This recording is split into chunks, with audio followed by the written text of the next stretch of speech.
നിങ്ങൾ 30 വർഷം കഷ്ടപ്പെട്ട് പണം ഉണ്ടാക്കുന്നു. പക്ഷേ റിട്ടയർമെന്റ് വന്നപ്പോൾ ആ പണം കട്ടുകൊണ്ടു പോകാൻ 7 കള്ളന്മാർ.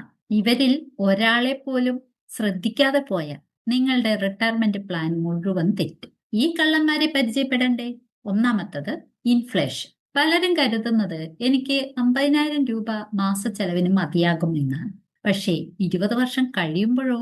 ഇന്നത്തെ അതേ ജീവിതശൈലിയിൽ 20 വർഷം കഴിയുമ്പോൾ നമ്മൾ തുടരണമെങ്കിൽ ഏകദേശം 50,000 രൂപയുടെ സ്ഥാനത്ത് 1,50,000 രൂപ വേണ്ടിവരും. ഇത് നിങ്ങൾക്കറിയാമോ? നിങ്ങളുടെ പണം കുറയുന്നില്ല, പക്ഷേ അതിന്റെ പർച്ചേസ് വാല്യൂ ആണ് കുറയുന്നത്. രണ്ടാമത്തെ കള്ളൻ മെഡിക്കൽ എക്സ്പെൻസ്. ഒരു സത്യം പറയട്ടെ, റിട്ടയർമെന്റ് ലൈഫിൽ ഏറ്റവും വലിയ ചെലവ് എന്ന് പറയുന്നത് ഭക്ഷണമല്ല, മറിച്ച് മെഡിക്കൽ എക്സ്പെൻസ് ആണ്. ഇന്ന് 5 ലക്ഷം രൂപ ചെലവാക്കി എടുക്കേണ്ട ട്രീറ്റ്മെന്റിന് 10 വർഷം കഴിയുമ്പോൾ 10-15 ലക്ഷം രൂപയാകും. മൂന്നാമത്തെ കള്ളൻ ഹെൽത്ത് പ്രൊട്ടക്ഷൻ ഇല്ല എന്ന്. പലരും പറയും എനിക്ക് സേവിങ്സ് ഉണ്ട്, നല്ല ആരോഗ്യമുണ്ട്, അതുകൊണ്ട് ഇപ്പോൾ ഹെൽത്ത് പ്രൊട്ടക്ഷൻ ആവശ്യമില്ല. പക്ഷേ ഒരു മെഡിക്കൽ എക്സ്പെൻസ് വന്നാൽ നിങ്ങൾ ഇതുവരെ സേവ് ചെയ്തതെല്ലാം നഷ്ടമായേക്കും. നാലാമത്തെ കള്ളൻ ഡെപ്റ്റ് അഥവാ കടം. പല ആളുകളും റിട്ടയർമെന്റ് ലൈഫ് കഴിഞ്ഞാലും വീടിന്റെ ലോണ്, കാറിന്റെ ലോണ്, കുട്ടികളുടെ വിദ്യാഭ്യാസത്തിന്റെ ലോണ്, മറ്റ് പേഴ്സണൽ ലോണ്, EMI ഇങ്ങനെ അടച്ചുകൊണ്ടേയിരിക്കുകയാണ്. അതായത് നിങ്ങൾ റിട്ടയർഡ് ആയിട്ടില്ല എന്നർത്ഥം. നിങ്ങൾ ഇപ്പോഴും EMIയുടെ അടിമയായിരിക്കുകയാണ്. അഞ്ചാമത്തെ കള്ളൻ തെറ്റായ രീതിയിലുള്ള ഇൻവെസ്റ്റ്മെന്റ് പ്ലാനുകൾ. പല ആളുകളും ഇൻവെസ്റ്റ്മെന്റ് ചെയ്യുന്നുണ്ട്. മറ്റുള്ളവർ ചെയ്യുന്നത് കണ്ടിട്ടോ പറഞ്ഞത് കണ്ടിട്ടോ ഒക്കെയാണ് ചെയ്യുന്നത്. കറക്റ്റ് ആയിട്ടുള്ള പ്ലാൻ ആണോ എന്ന് പോലും നോക്കാറില്ല. പല ആളുകളും ചെയ്യുന്നത് FDയിൽ പൈസ ഇട്ട് വയ്ക്കുക, അല്ലെങ്കിൽ ഏതെങ്കിലും റിസ്കി ആയിട്ടുള്ള ഇൻവെസ്റ്റ്മെന്റുകളിൽ കൊണ്ടിടുക. ഇതൊക്കെയാണ് ചെയ്യുന്നത്. ഇത് രണ്ടും അപകടമാണ്. ഒന്ന് നിങ്ങളുടെ പണത്തിനെ വളർത്തുന്നില്ല, മറ്റത് യാതൊരു ഗ്യാരണ്ടിയും ഇല്ല. ആറാമത്തെ കള്ളൻ മക്കൾ നോക്കും എന്ന പ്രതീക്ഷ. പല ആളുകളും ഇപ്പോഴും പറയുന്നത് കേൾക്കാം, മക്കളെയൊക്കെ പഠിപ്പിച്ചു നല്ല നിലയിൽ എത്തിച്ചിട്ടുണ്ട്, എന്നെ അവർ സംരക്ഷിച്ചുകൊള്ളും.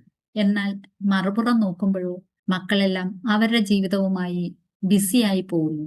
ചിലർ വിദേശത്ത്, ചിലർക്ക് വന്നു നോക്കാൻ പോലും സമയമില്ല, ഒന്നും കൊടുക്കാൻ പോലും സമയമില്ല, അല്ലെങ്കിൽ കൊടുക്കാൻ കഴിയുന്നില്ല. കാരണം അവരും ഇതേ മെത്തേഡിലാണ്. EMI, മറ്റ് ചെലവുകൾ, റിസ്ക്. അതിനൊപ്പം എങ്ങനെ പാരന്റ്സിനെ കൂടെ സംരക്ഷിക്കാൻ കഴിയും? മക്കൾ നല്ലവരാണ്, പക്ഷേ അവർക്കും അവരുടെ ജീവിതത്തിൽ പല പ്രാരാബ്ധങ്ങളുണ്ട്. ഫിനാൻഷ്യലി അവരും സ്ട്രഗിൾ ചെയ്യുന്നുണ്ട്. അപ്പോൾ അവരെ നമ്മൾ ആശ്രയിക്കുക എന്ന് പറയുന്നത് അവരെ ഒന്നുകൂടി ബുദ്ധിമുട്ടിക്കലല്ലേ? മക്കളെ ആശ്രയിക്കാതെ ജീവിക്കാൻ നമ്മൾ ഒരു റിട്ടയർമെന്റ് പ്ലാൻ തയ്യാറാക്കേണ്ടത് ആവശ്യമാണ്, പ്രത്യേകിച്ചും ഇന്നത്തെ കാലഘട്ടത്തിൽ. ഏഴാമത്തെ കള്ളൻ ലോങ്ങവിറ്റി. അതായത് പണ്ട് 60-65 വയസ്സ് വരെ ജീവിച്ചിരുന്നിടത്താണ് ഇന്ന് 80-90 വയസ്സ് വരെ ആളുകൾ ജീവിക്കുന്നത്. ഇത്രയും കാലം ജീവിക്കുക എന്ന് പറയുമ്പോൾ പലർക്കും സന്തോഷമാണ്, മക്കളെയും കൊച്ചുമക്കളെയൊക്കെ കണ്ട് ജീവിക്കാലോ. പക്ഷേ നമ്മളുടെ ജീവിത രീതി ഏത് രീതിയിലായിരിക്കും എന്ന് അറിയണ്ടേ?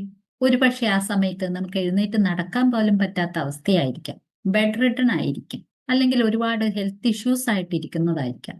അതൊന്നും അല്ലെങ്കിൽ പോലും നമ്മൾക്ക് ഫുഡിനും മെഡിസിനും ഒക്കെയുള്ള ചെലവിന് നമ്മളുടെ കയ്യിൽ ഇൻകം ഉണ്ടായിരിക്കണ്ടേ? റിട്ടയർമെന്റ് പ്ലാനിംഗ് എന്ന് പറയുന്നത് പണം ഉണ്ടാക്കലല്ല, പക്ഷേ ഈ പറഞ്ഞ 7 കള്ളന്മാരിൽ നിന്നും നമ്മുടെ പണത്തെ സംരക്ഷിക്കുന്നതാണ്. നിങ്ങളുടെ റിട്ടയർമെന്റ് ലൈഫ് പ്ലാൻ ചെയ്യാൻ നിങ്ങൾ റെഡിയാണോ? നിങ്ങളുടെ ഫിനാൻഷ്യൽ സ്റ്റാറ്റസ് നിങ്ങൾക്ക് മനസ്സിലാക്കണമെന്നുണ്ടോ? താഴെ കാണുന്ന ലിങ്കിൽ ക്ലിക്ക് ചെയ്ത് നിങ്ങളുടെ ഫിനാൻഷ്യൽ സ്റ്റാറ്റസ് മനസ്സിലാക്കുക. എവിടെയാണ് നിങ്ങൾക്ക് ഫിനാൻഷ്യൽ ഗ്യാപ്പ് ഉള്ളതെന്ന് അറിയുക. ഒരു ഗൈഡൻസോടുകൂടി നിങ്ങളുടെ ഫിനാൻഷ്യൽ പ്ലാനിംഗ് നടത്തുക.